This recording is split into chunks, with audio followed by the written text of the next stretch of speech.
15 আগস্টের সাধারণ ছুটি বাতিল করেছে অন্তর্বর্তীকালীন সরকার।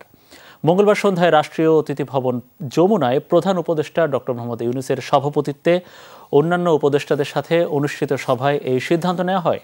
ছাত্র জনতার গণ অভ্যুত্থানে শহীদদের উদ্দেশ্যে শোক প্রস্তাব গ্রহণের পাশাপাশি গণ অভ্যুত্থানে আহতদের চিকিৎসা ও শহীদ পরিবারকে সহায়তা দিতে সভায় নীতিমালা প্রণয়নের সিদ্ধান্ত হয়। বিস্তারিত জানাচ্ছেন সহকর্মী তাওহিদ মিথুন। 6000 mAh battery, one and only Power Master, NextG N73.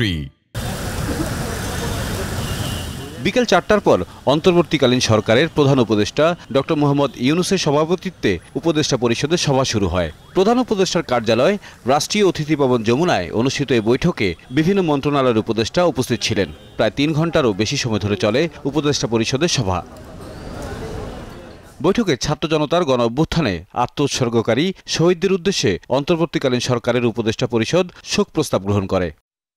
সভায় বাংলাদেশ ব্যাংকের গভর্নর সহ আর্থিক খাতে নিয়োগের জন্য ৬৭ বছর বয়স থাকার বিধানটি বিলুপ্ত করার সিদ্ধান্ত হয়, যেটি অনুমোদন দেয় উপদেষ্টা পরিষদ। উপদেষ্টা পরিষদের সাথে রাজনৈতিক দলগুলোর সংলাপে ব্যাপক ঐকমত্যের ভিত্তিতে জাতীয় শোক দিবস উপলক্ষে ঘোষিত 15 আগস্টের সাধারণ ছুটি বাতিলের বিষয়টি উপদেষ্টা মণ্ডলী বৈঠকে অনুমোদিত হয়েছে।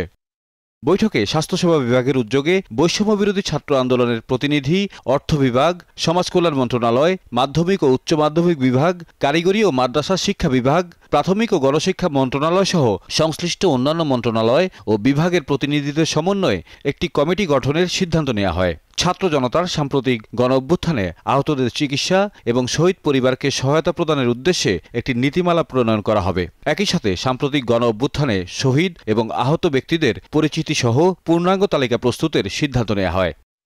তাওহিদ মিথুন, যমুনা নিউজ, ঢাকা।